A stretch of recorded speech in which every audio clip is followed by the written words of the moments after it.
Ben ritrovati con Padova Sport Flash, il nostro approfondimento. Oggi parliamo di pallavolo e con noi c'è Federico Trevisan. Ciao Federico, ben trovato nei nostri studi. Piacere mio, ciao.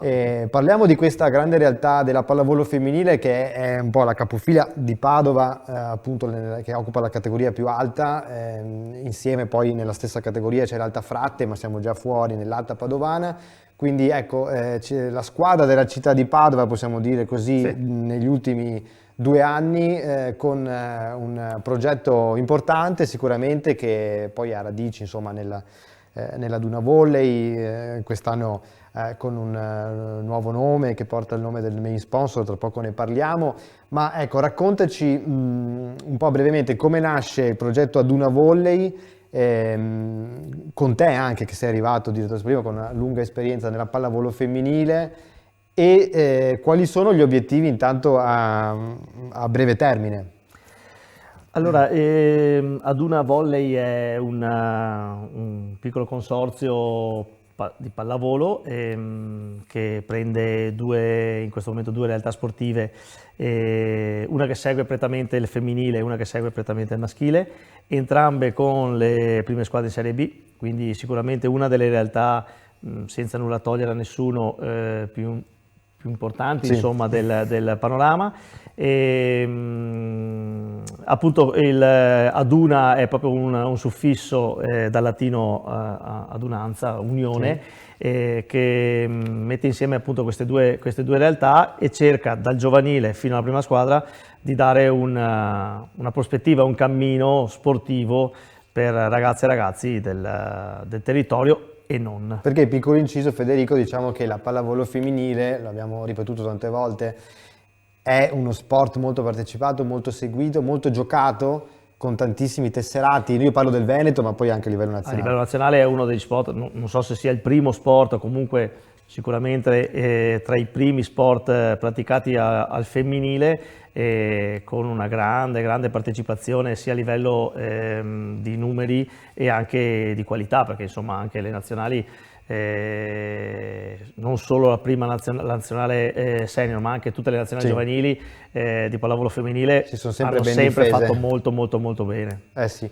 Poi anche a livello di club, insomma, c'è una squadra italiana che sta facendo molto bene, si sta facendo rispettare, sta vincendo praticamente su ogni palcoscenico. Conosciamo bene anche il presidente Garbellotto dell'Imoco Volley. Allora, vediamo intanto qualche immagine di una delle partite di quest'anno, il derby padovano, chiamiamolo così, con l'Alta Fratte, a testimonianza di quello che dicevi, appunto un po' di numeri, una trentina di dirigenti insomma che gravitano attorno alla, certo, squadra, 300 atleti, 26 allenatori, 23 squadre inserite poi nei vari campionati di categoria, con grande attenzione alle squadre giovanili, e poi la prima squadra che abbiamo detto gioca in B1, è un po' il fiore all'occhiello, la punta dell'iceberg del movimento Aduna. E poi insomma aggiungo anche 8 palazzetti dislocati tra Padova e provincia. L'attività è vasta, l'attività è complessa perché le squadre sono tante, mettendo insieme il maschile e il femminile sono veramente tante, un palazzetto non potrebbe, una struttura sportiva non potrebbe mai ospitarci,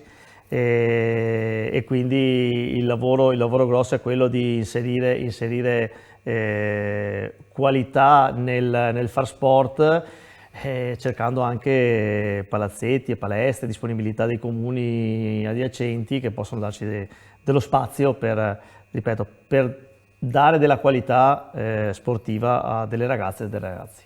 Settore giovanile che anche secondo la tua volontà insomma è molto importante nel progetto, perché poi da lì si possono appunto creare delle giocatrici fatte in casa, anche per una questione di costi, poi insomma costa meno fare un atleta in casa piuttosto che comprarla e portarla da fuori. Allora, il giovanile è sempre stato alla base di tutto il lavoro che è stato fatto negli anni, ma non solo qui, anche precedentemente a qui. Io personalmente ho sempre ritenuto il lavoro sul giovanile di fondamentale importanza, al di là dei costi, ma anche proprio come si dice, come significato di sport. Fare una serie nazionale, che si può, non è un problema, senza avere comunque un qualcosa sotto mi sembra manchi qualcosa, ecco. E il giovanile in Aduna comunque ha dei numeri importanti, negli ultimi anni ha calcato i panorami comunque regionali e nazionali, con l'Under 16, con l'Under 18, ragazze che vengono dal Padovano ma anche da fuori, ragazze della provincia di Rovigo, ragazze della provincia di Treviso, cioè stiamo cominciando comunque a essere un catalizzatore per un settore giovanile che comunque fa 4 allenamenti a settimana con due sedute di pesi alla settimana, anche a ragazze di 16 anni che hanno il loro fisioterapista, il loro preparatore, cioè è tutto strutturato in maniera tale che si possa fare sport di qualità anche nel giovanile. Ecco, appunto, tu parlavi della differenza la fa proprio la qualità degli allenamenti, ovviamente anche la qualità degli allenatori, quindi certo. penso ci sia anche una certa attenzione nella scelta degli allenatori. Che poi Sicuramente dipende, sì. penso, da te, Federico. Sì, diciamo che è tutta gente che è con me da qualche anno, e gente che comunque prima di arrivare qua ha già fatto un percorso, e ogni allenatore, io dico sempre che è specializzato nel proprio settore, no? Sì. Quindi per me un allenatore bravo in una categoria non è detto che sia per forza bravo in altre cose, no? Quindi la cosa difficile, ma la cosa anche più importante secondo me è collocare le figure nel loro contesto giusto. Certo, il metro non può certo essere tra l'altro solo la vittoria, no, ci sono tanti parametri. La vittoria è una conseguenza al lavoro fatto bene. Ecco, dall'anno scorso la prima squadra, come abbiamo detto, si è spostata a Padova, quindi insomma gare interne al Palantenore, che è sempre stata la sede della pallavolo femminile di Elite a Padova, insomma dai tempi della Magius Volley. Come vi trovate? Poi adesso l'idea è anche quella di cercare di coinvolgere al massimo la città. Sì, il passaggio e quindi la venuta a Padova è proprio si è resa necessaria per la volontà di voler fare qualcosa di più.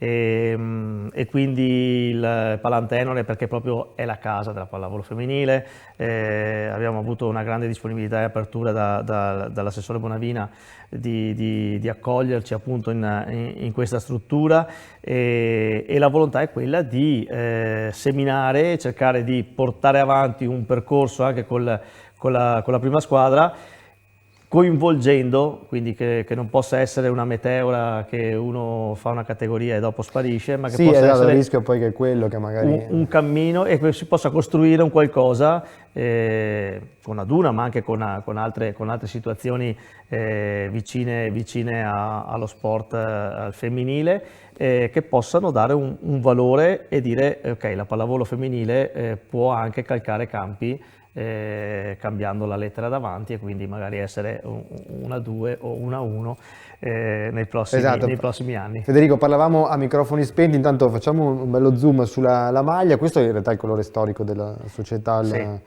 viola, con il main sponsor di quest'anno, che dà anche il nome alla squadra, il Colle Consorzio. Questa è una novità di quest'anno, vero Federico? Sì, è una novità di quest'anno. Diciamo che hanno appoggiato con entusiasmo questo nostro voler portare non solo la pallavolo femminile, ma il mondo femminile in primo piano, perché Aduna, che comunque nel suo nome si chiama Aduna Padova Women, sì. Prende insieme appunto il nome della società di provenienza, la città di appartenenza e il mondo sul quale vuole andare a lavorare. Nel nome Aduna Padova Women non c'è scritto volley da nessuna parte, pallavolo. Perché? Perché vorremmo diventasse un contesto un po' più grande, un po' più importante, cioè lo sport visto al femminile, che possa avere la sua punta nella pallavolo, ma che possa anche diventare una strada, una polisportiva. Sì, come posso dirti, un mondo di sport al femminile che possa prendere da qualsiasi fascia di età, quindi può essere anche la ginnastica per di mantenimento per le signore, che ne so, un preparto, una difesa personale, cioè tutto quello che è un mondo legato al mondo donna. Allora, parlavi prima appunto della grande differenza, voi state lavorando molto bene, siete arrivati all'apice un po' delle categorie regionali e il grande salto sarebbe quello di passare in A2 dove appunto passiamo nel nazionale, una società che deve diventare anche, cambiare forma, diventare un SRL, una struttura diversa. L'obiettivo possiamo dire prima abbiamo parlato degli obiettivi a breve termine, l'obiettivo a lungo termine è quello di portare Padova a quel livello lì. Sì, in questo momento ad esempio un gran bel lavoro lo sta facendo nostra cugina Altafrate, Sì. che sicuramente sta facendo una stagione importante con una realtà importante e quindi credo che anche loro insomma staranno cominciando a pensare a un qualcosa di più importante. Io credo che la cosa importante che dopo sia Aduna, che sia Altafrate, che sia sarebbe quella di portare nuovamente la pallavolo di vertice in città. Noi ci stiamo provando. L'abbiamo assaporata per troppo poco tempo, Esatto. ai tempi della Mejus. Prima parlavi Esatto. giustamente di creare le basi per una realtà sportiva duratura, purtroppo è durata troppo poco la Mejus. Sì, dopo non è facile, non è facile. Il periodo, poi il contesto storico è ancora più complesso, ma ripeto, possiamo essere noi perché ci stiamo mettendo tutto quello che possiamo per fare questo tipo di percorso, potrebbe essere un percorso condiviso con qualcuno, cioè le strade sono tante, obiettivo secondo il nostro modo di far sport è quello di creare una realtà sportiva che possa calcare i campionati nazionali e avere un giovanile a Padova che possa dire la sua a livello nazionale. Ecco, dicevi appunto prima che ovviamente non è semplice, non bisogna dare per scontato che sia facile poi fare sport a questi livelli. E poi i numeri del settore giovanile vostro hanno cominciato a riprendere, ma dopo 2 anni molto complessi, perché c'è stata la pandemia. Adesso c'è anche la questione della crisi energetica, insomma ci sono tante problematiche e non è facile navigare in questo mare in tempesta. Sì, ci sono le difficoltà sono due, quelle organizzative dovute appunto alla crisi energetica, agli aumenti dei costi che sono esorbitanti, alla difficoltà di trovare anche gente che possa darti una mano a livello economico perché proprio non si sa dove si può andare a finire tra breve, e l'altro è la qualità. La pandemia gioco forza ha impedito a bambini, a bambine di poter praticare sport, non solo pallavolo ma in generale, e quindi ragazzine e ragazzi di 14, 15 anni, 13 anni si trovano a cominciare a fare sport quando prima a 13-14 anni magari era già 3-4 anni che facevano un certo tipo, magari un avviamento, un qualcosa che li portava a un certo tipo di sport. Ora siamo che si comincia da zero e io credo che questo si pagherà anche nei prossimi anni. E se tutto si sistema probabilmente riusciamo a recuperare qualcosa, ma anche a livello qualitativo di sport che dopo darà anche delle future atlete di livello, credo sia complesso. Sì, diciamo che c'è stato 1 anno e mezzo di blackout totale, per cui per tutte le fasce di età ovviamente. E ti posso garantire che in tanti contesti, io uso questa frase che il divano vince sullo sport, perché abbiamo avuto parecchie defezioni, non di gente nuova che vuole magari intraprendere lo sport, ma di gente che faceva sport e che con la pandemia si è resa conto che insomma si sta bene anche. Si sta meglio, ed è questo un errore in cui non bisogna cadere. Ma parlo di ragazze, ma parlo anche dei genitori. Anche di genitori, sì.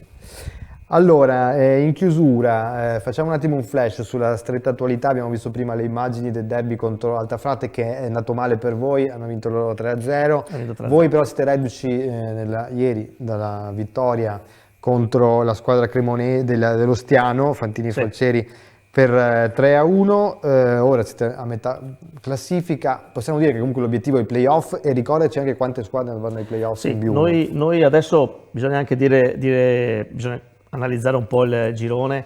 Noi abbiamo affrontato praticamente le 4-5 squadre che sono pretendenti ai playoff, quindi quelle che hanno, diciamo, delle ambizioni un po' più marcate. Noi ci collochiamo fra di loro e quindi l'obiettivo è quello di raggiungere i primi 3 posti che danno la possibilità di disputare i playoff, promozione in A2. Non ci sono promozioni dirette, quindi prima, seconda e terza si giocano con altri gironi la possibilità di promozione, e guardando la classifica più sotto, le ultime 3 si giocano la retrocessione nella categoria della B2. Noi vorremmo collocarci fra quelle 5 squadre che lottano per poter dire la loro nei primi 3 posti. Ecco, e abbiamo parlato anche abbiamo visto anche qualche foto di qualche giocatrice, non so se da direttore sportivo puoi fare qualche nome di qualche giovane, se non altro, anche perché poi a gennaio noi avremo il premio Best Under 20 a Terno Energia, dove premiamo le Under 20 migliori, e sarà al femminile anche quest'anno il premio, quindi magari dopo ci darai qualche nome. Certo. Qualcuna che si sta mettendo in luce, magari che viene proprio dal vostro settore giovanile. Allora, la squadra è proprio composta da due tronconi, una parte di ragazze che vengono da esperienze di livello nazionale, di altre squadre, sì, quindi di altre regioni, e un gruppo invece che viene proprio dal mondo giovanile nostro. Ricordiamo che la squadra è fatta mediamente, abbiamo un 96 e dopodiché abbiamo tutte ragazze che dal 99 arrivano fino al 2004, che è l'ultima ragazza che è uscita dal giovanile nostro e che abbiamo inserito in prima squadra. Quindi sono tutte ragazze mediamente giovani, con tanto cammino davanti. Farti dei nomi adesso, ti dico, sarebbe magari riduttivo verso qualcuno. Ci sono delle ragazze, secondo me, che hanno delle qualità e hanno delle possibilità di poter calcare anche categorie superiori a questa, sia caratterialmente e sia tecnicamente. Eh sì, perché sai bene che poi la differenza la fa non solo la tecnica, ma anche poi la determinazione, la voglia di impegnarsi, la testa da professionista, poi diciamo. Io dico, la B1 è ancora una categoria dove si può fare in più modi. Da noi la B1 fa dai 4 ai 5 allenamenti a settimana, comprese 2 mattine, quindi di sedute di pesi alla mattina. Quindi voglio dire, cominciano a respirare un'organizzazione e un modo di fare sport molto molto vicino al professionismo. Io lo dico anche ai miei l'anticamera, diciamo, del professionismo. Io lo dico anche ai miei dirigenti, non bisogna essere professionisti per lavorare bene, si può lavorare in modo professionale anche senza essere dei professionisti di quella cosa. Lo dico ai dirigenti, lo dico agli allenatori, lo dico a chiunque. Sì, certo.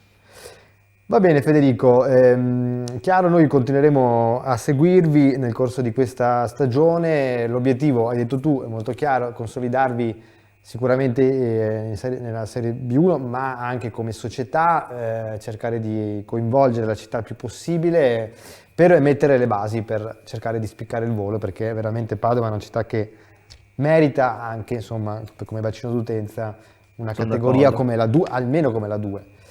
Grazie Federico Trevisan. Noi ovviamente ci rivediamo su Padova Sport e continueremo a seguire il Colle Consorzio Padova Aduna Volley. Grazie Federico Trevisan. Grazie a voi.